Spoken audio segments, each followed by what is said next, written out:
Halo, nama aku Deyansa Putri. Jadi di video ini aku bakal membahas tentang hubungan industrial. Jadi video ini aku buat untuk memenuhi syarat tugas besar untuk nilai UASku. Langsung ke topik. Jadi di sini aku bakal membahas tentang kontroversi UU Cipta Kerja dalam sudut pandang hubungan industrial. Sebelumnya kalian tahu gak sih kayak hubungan industrial itu apa?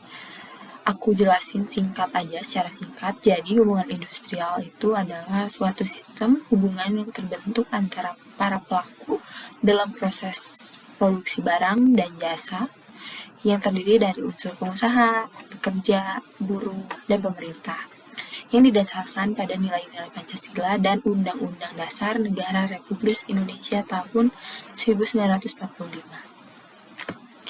Dan di hubungan industrial ini memiliki peran-peran penting di mana ada pemerintah, ada pengusaha, dan juga pekerja ataupun buruh. Dan jika melihat beberapa waktu lalu sempat ada kericuhan tentang direvisinya pasal-pasal Undang-Undang Cipta Kerja yang menyebabkan kericuhan para buruh yang sampai demo besar kayak gitu. Nah, permasalahan utama dari undang-undang tersebut tuh adalah adanya beberapa pasal yang dianggap merugikan kaum pekerja, baik dari segi kesejahteraan maupun produktivitas. Sehingga kaum pekerja menjabarkan beberapa poin tuntutan kepada MK dan membatalkan UU Cipta Kerja. Salah satu faktornya yaitu yang pertama menolak penghapusan upah minimum sektoral dan pemberlakuan upah minimum kabupaten dan kota bersyarat. Yang kedua, menolak pengurangan nilai pesangon dari 32 bulan upah menjadi 25 bulan. Yang ketiga, menolak perjanjian kerja waktu tertentu. Yang keempat, menolak beberapa peraturan yang dianggap menguntungkan tenaga kerja asing. Yang kelima, menolak jam kerja yang eksploitatif dan kembalikan hak cuti dan hak upah atas cuti. Dan yang terakhir, keenam, menolak outsourcing seumur hidup dan menuntut jaminan pensiun, serta kesehatan bagi karyawan kontrak dan outsourcing. Konflik, kontroversi, dan polemik hubungan industrial yang diakibatkan oleh penataan UU Cipta Kerja ini terjadi dikarenakan hilangnya berbagai hak untuk kesejahteraan sebagai pegawai, dan selain itu karena perubahan peraturan dalam perekrutan kerja asing. Dan dikhawatirkan dengan masalah ini akan membuat tenaga kerja lokal akan semakin sulit mendapatkan pekerjaan, seperti itu. Dan juga UU Cipta Kerja ini merupakan hasil revisi dari Undang-Undang Nomor 13 Tahun 2003 yang dikerjakan dalam kurun waktu 100 hari. Namun revisi UU ini terbilang merugikan pihak bekerja, yang dimana pekerja ini tidak mendapatkan hak yang seharusnya mereka dapatkan seperti pekerja yang berstatus sebagai pegawai outsourcing, mereka tidak mendapatkan kejelasan baik dalam masa kerja sehingga berdampak kepada kekhawatiran para pekerja untuk keberlangsungan hidup mereka. Dan terdapat penurunan pesangon yang diberikan kepada pekerja, lalu bagi para pekerja tersebut, bagi para pekerja perempuan maksudnya, yang sedang mengandung tidak mendapatkan hak untuk mengajukan cuti. Dan selain itu juga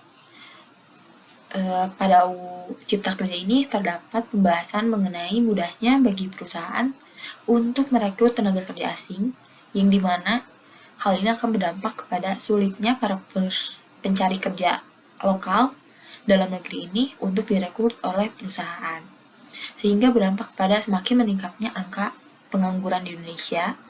Dan juga terdapat pembahasan mengenai jam kerja yang cenderung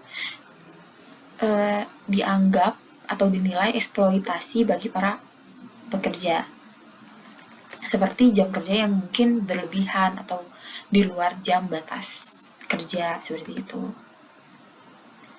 Maka untuk menanggulangi konflik tersebut, mungkin dalam melakukan penyusunan sebuah kebijakan yang memiliki dampak yang besar kepada halayak luas, pemerintah harus dapat berpikir panjang dan matang apakah hal tersebut dapat memberikan dampak baik atau sebaliknya kepada masyarakat.